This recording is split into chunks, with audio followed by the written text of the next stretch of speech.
Your jaw is doing something right now that you haven't noticed yet, holding tension, not because anything dangerous is happening, not because you're lifting something heavy or bracing for impact, just holding, like it's been given orders to stay tight, stay ready, stay clenched against something, then never actually arrives.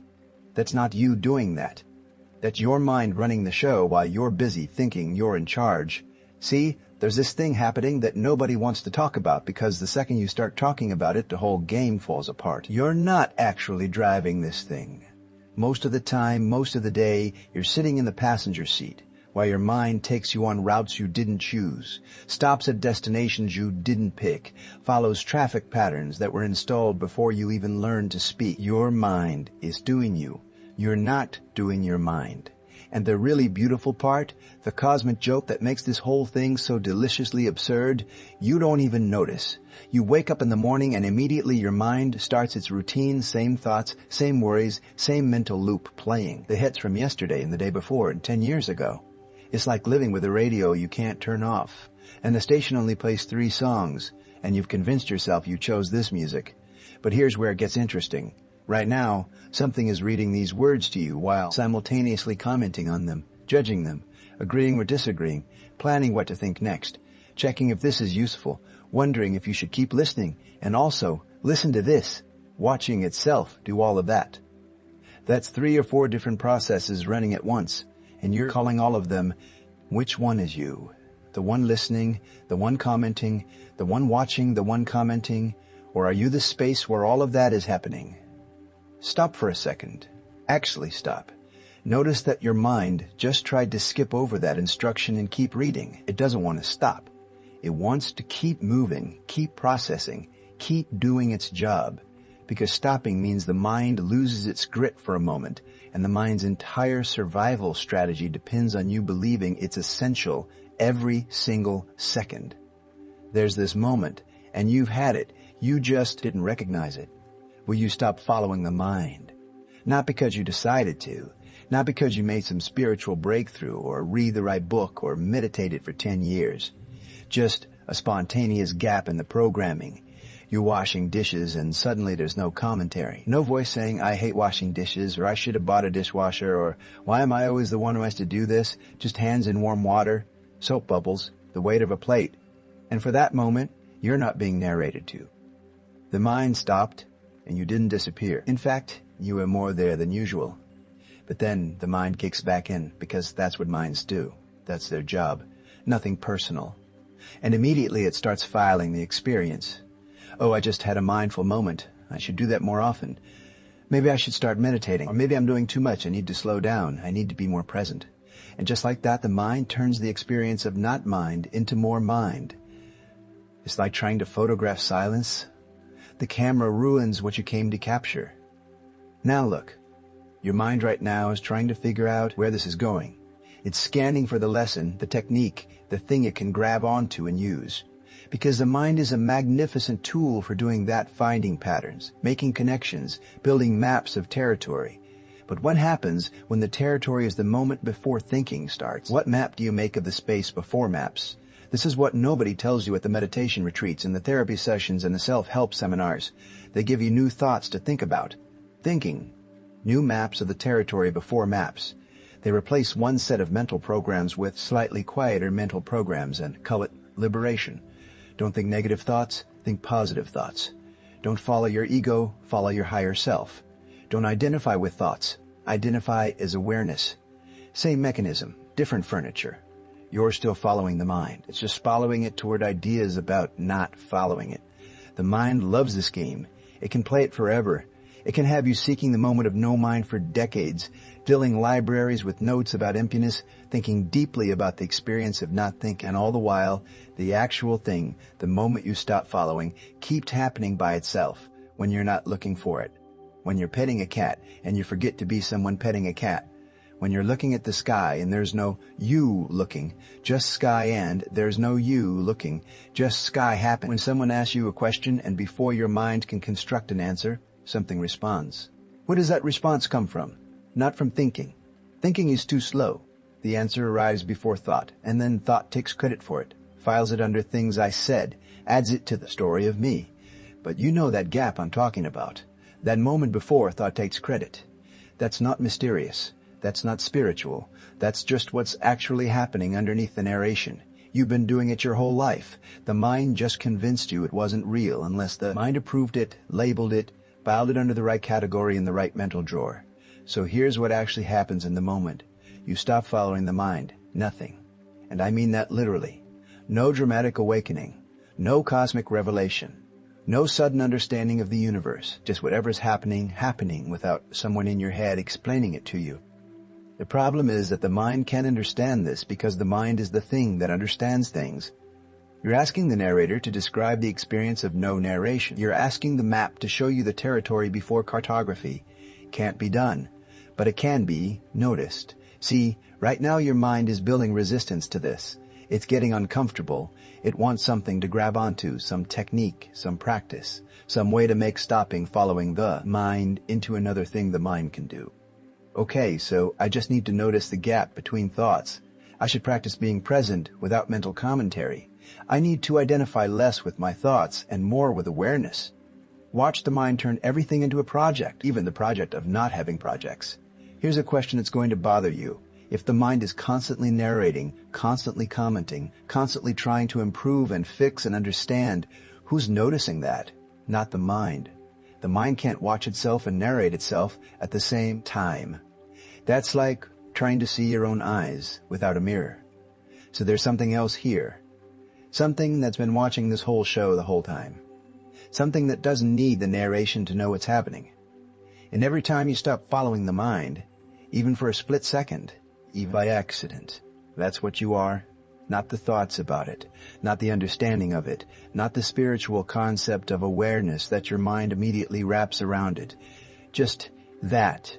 The thing noticing. The thing that was there before your mind learned language and will be there after your mind forgets your own name. And here's the really funny part. You can't get to it by trying. Trying is what the mind does. Trying is the mind's favorite activity. Give the mind a goal, any goal, even the goal of no mind, and it will build elaborate strategies, complex practices, detailed maps of how to get there. But you're already there. You've always been there. The mind just keeps running off somewhere else, and you keep following it like a dog chasing cars. And every once in a while you stop, and you look around and you realize you never actually left. The mind left. You didn't. But then the mind comes racing back with new plans about how to stay here, and off you go again. Listen. Right now, before your mind can label this or file it or figure out what to do with it, something is happening. Breathing. Not you breathing. Just breathing. Happening. Breathing. Just breathing. Happening. The mind wants to jump in and say, I'm breathing, or I should breathe deeper, or is my breathing okay? But underneath that, before that breathing is just occurring. No one doing it. No one. It's happening to. Just the thing itself. That's what's always here. Not the narrated version, not the version with someone experiencing it. The raw thing before the mind turns it into a story about someone having an experience. And the moment you stop following the mind is the moment you notice that the raw thing has been here all along, not because you achieved something, not because you finally figured it out, not because you did the practice correctly, just because. It's what's actually happening underneath the commentary. Your mind is going to hate this. It's already preparing counter-arguments, looking for the flaw in the logic, figuring out how to file this conversation under interesting ideas I heard once so it can move on to the next thing. Because the mind's job is to keep you following it. That's not evil. That's not bad. That's just what minds do. A hammer hammers. A mind's. It narrates reality, builds models, makes plans, solves problems. He creates stories about who you are and where you're going and what everything means. Magnificent tool. Terrible master. And somewhere along the way, probably when you were about 3 years old, you started identifying yourself as the mind instead of the thing the mind is happening to. You became the thoughts instead of the space where thoughts appear. You became the radio show instead of the room where the radio is playing. And once that happened, once you confused yourself with the mental narration, stopping following the mind became impossible because you thought the mind was you. Stop following it? That would be like stopping following yourself. But watch what happens when you're really frightened. Real fear. Not worried about tomorrow fear. Not anxious about what they think fear. Real immediate. Something is wrong right now fear. The mind stops. Completely.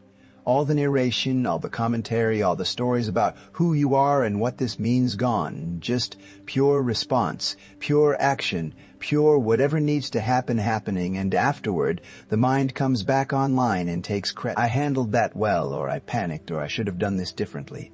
But in the moment, no mind, no you, just response. Same thing happens in joy, real joy. Not happy because I got what I wanted, joy. Real causeless, this is it, joy. Laughing so hard you can't think, moved so deeply by music or beauty or love that the commentary disappears. Dancing, and there's no one dancing, just dancing happening. These aren't special states. These aren't peak experiences you need to chase or recreate or figure out how to have more of. These are what's left when you stop following the mind. And they're available right now. Not later after you meditate correctly. Not someday when you're more evolved.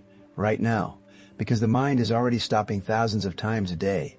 You're just so busy following it that you miss the gaps. Think about this. When you're looking for your keys, really looking, completely focused on finding them, where's the mental commentary? Gone. When you're completely absorbed in a conversation, really listening, not planning your response, where's the story of you? Gone. When you're tired enough that thinking becomes difficult and you just exist for a moment, where's the narrator? Gone. The mind stops all the time. You just never noticed because the mind is what notices things, right? Except it's not. Something else is noticing. Something that doesn't need thought to know what's happening. Something that's been here the whole time, watching the mind do its thing, waiting patiently for you to stop confusing the two of you. And the moment you stop following the mind, not permanently, not forever, not in some enlightened state, just stop for 1 second. Everything is still here. You didn't disappear. The world didn't disappear. Experience didn't disappear. Just the narration disappeared. And without the narration, without the constant mental commentary about whether this moment is good or bad, whether you're doing it right, whether this is what you want, whether you're okay or broken or improved or regressing, without all that, this moment is actually quite simple. Breathing happening, sounds occurring, sensations arising and passing, thoughts appearing and dissolving, the mind doing what minds do, but none of it needs you to follow it. None of it needs you to believe the story it's telling. None of it needs you to identify as the narrator.